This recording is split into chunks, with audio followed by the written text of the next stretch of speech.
প্ৰথমে অপহৰণ, তাৰ পাছত ধন দাবী আৰু শেষত নিকৃষ্ট ঘটনাটো মানে হত্যাকাণ্ড।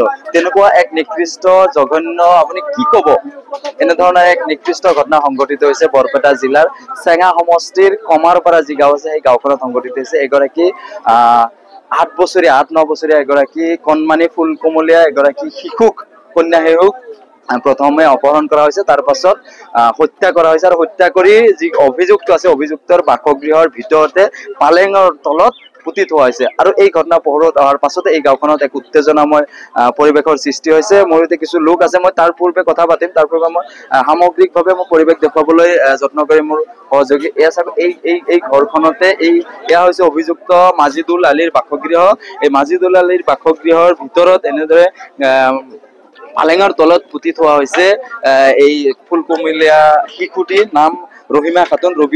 কমাৰপাৰা গাঁৱৰ ৰবিউল হুছেইনৰ কন্যা 8-9 বছৰীয়া কন্যা ৰহিমা খাতুনক এনেদৰে নিকৃষ্টভাৱে হত্যা কৰি জঘন্যভাৱে হত্যা কৰি লোমহৰ্ষক হত্যাকাণ্ড সংঘটিত কৰি এনেদৰে পুতি থোৱা হৈছে। মোৰ কিছু লোক আছে, মই কথা পাতিবলৈ যত্ন কৰিম। কি ক'ব, ঘটনাটো আচলতে কি দেখিছে, কেনেকে সংঘটিত? ঘটনাটো সংঘটিত হৈছে কেইদিনমান পূৰ্বে, যে ছোৱালীজনী প্ৰথমতে ঘৰৰ পৰা নিৰুদ্দেশ হয় আৰু তাৰপিছত আভাস প্ৰচাৰিত হয় যে অপহৰণ হৈছে। আৰু সেই মৰ্মেই পৰিয়ালটোৱে 3জনৰ ওপৰত বা 4জনৰ ওপৰত এইটো সন্দেহমূলকভাৱে এজাহাৰ দাখিল কৰে থানাত। এজাহাৰ দাখিল কৰাৰ পিছত 3জনক আটক কৰে, 4জনৰ নামত দিয়া হৈছিল, 3জনক আটক কৰে। আৰু আটক কৰাৰ পিছত তেওঁলোকক ৰিমাণ্ডত লোৱাৰ পিছতে এই কথাটো ওলাই পৰে যে তেওঁলোকে হত্যা কৰি পুতি থৈছিল। আৰু ৰবিবাৰে অপহৰণ হৈছিলে, ধন দাবীটো কেতিয়া কৰিছিলে? ধন দাবী তাৰ পিছদিনাই যে আমি ওলাই দিব পাৰিম, খৰচ এনেকুৱা হ'ব, এনেকুৱা তেওঁলোকে পত্ৰযোগে কৰিছিলে। পত্ৰযোগে কৰিছে। তাৰ পাছত এই ঘটনাটো পোহৰত কেনেকে আহিল যে এই শিশুটিক ইয়াত পুতি থোৱা হৈছে? এইটো কেনেবা কৰি লিক হৈছে কথাটো, যেতিয়া ৰিমাণ্ডত কথাটো তেওঁলোকে স্বীকাৰ কৰিছিলে, তাৰপিছত কেনেবা কৰি কথাটো লিক হৈছে। আৰু ৰাইজে আগৰ পৰা সন্দেহ কৰি আছে নিশ্চয় এইটো ঘৰতে, যিহেতু এজাহাৰ দিছে তেওঁলোকৰ সন্দেহ প্ৰকাশ কৰিছে। তাৰপিছত ৰাইজেও বিচাৰ খোচাৰ কৰে এইটো ঘৰত, আৰু শেষত যাই কেনে পালেঙৰ তলত মাটি মানে এনে কোমল হৈ আছে, তাৰপিছত তাতে মানে অলপ গুচাই চাই যে ভৰিখন ওলাই আছে। আৰু তেতিয়াই স্পষ্ট হৈ পৰে যে মাজিদুল যিগৰাকী অভিযুক্ত আছে তেওঁৰ ঘৰত তেওঁ থকাৰ আটক কাক কৰা হৈছে? আটক 3জনক কৰা হৈছে। তাৰপিছত এজন মাজিদুল আৰু তেওঁ মূল অভিযুক্ত। আৰু এই ঘটনাটো পোহৰত কেতিয়া আহিছে? পোহৰত 2 দিন হ'ল। পুতি থোৱাটো 2 দিন হ'ল। আমি আৰক্ষীৰ লোক কিন্তু দেখা নাই। আৰক্ষীৰ লোক এইটো এটা গাফিলতি ক'ব পাৰি নে তেওঁলোকৰ ভয়ে ক'ব পাৰি। তাৰমানে তেওঁলোকে ভয়তো হয়তো বা অহা নাই, নহলে গাফিলতি কৰি আছে। ভয় এইটোৱে যে আগে পিছে এই কামাৰপাৰা বা নিৰলা অঞ্চলটোত ভয়ংকৰ বুলি সকলোৱে জানে। গোটেই আৰক্ষীকটো পাব্লিকে একো নকৰে, ইমান ডাঙৰ এটা বেয়া ঘটনা হৈছে। সেইটোৱে আমি সন্দেহ প্ৰকাশ কৰি আছো যে আৰক্ষী প্ৰশাসনে এই ঘটনা লৈ তেওঁলোকে ভয় খোৱাৰ কি আছে?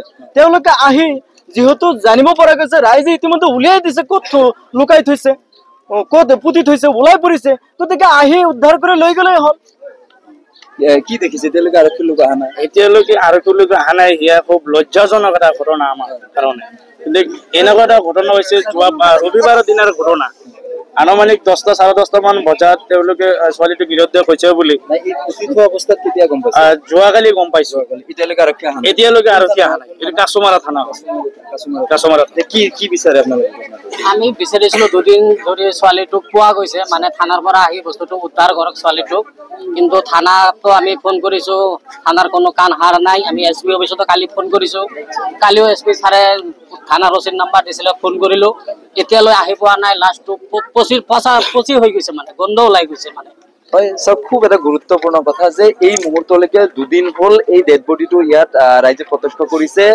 ৰাইজে এই ডেড বডিটো তাৰ পৰা উদ্ধাৰ কৰিব পৰা নাই, কিয়নো দণ্ডাধীশৰ উপস্থিতি নিশ্চিত কৰিবলৈ দণ্ডাধীশৰ উপস্থিতি এই ডেড বডিটো তাৰ পৰা ৰেস্কিউ কৰিব লাগিব। যে লক্ষণীয় বিষয়, যোৱাকালিৰ প্ৰত্যক্ষ হোৱাৰ পাছতে কিন্তু এই মুহূৰ্তলৈকে আৰক্ষীৰ কোনো লোক, কাছমাৰী আৰক্ষী থানাৰ অন্তৰ্গত ঘটনাটো সংঘটিত হৈছে, আৰক্ষীৰ কোনো লোক এই মুহূৰ্তলৈকে উপস্থিত হোৱা নাই, যাৰ কাৰণে এই অঞ্চলৰ ৰাইজে কিছু ক্ষোভিত হৈ পৰিছে।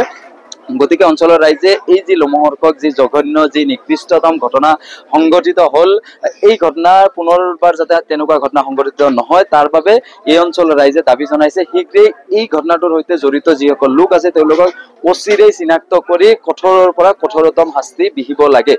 মানে এই অঞ্চলৰ ৰাইজে দাবী কৰিছে যে দোষীৰ ফাঁচি হ'ব লাগে। পৰৱৰ্তী সময়ত আৰক্ষীয়ে এই ঘটনাটো কেনেদৰে তদন্ত কৰে, দোষীক কেনেদৰে শাস্তি বিহিব ব্যৱস্থা কৰে সেয়া সময়তহে লক্ষণীয়।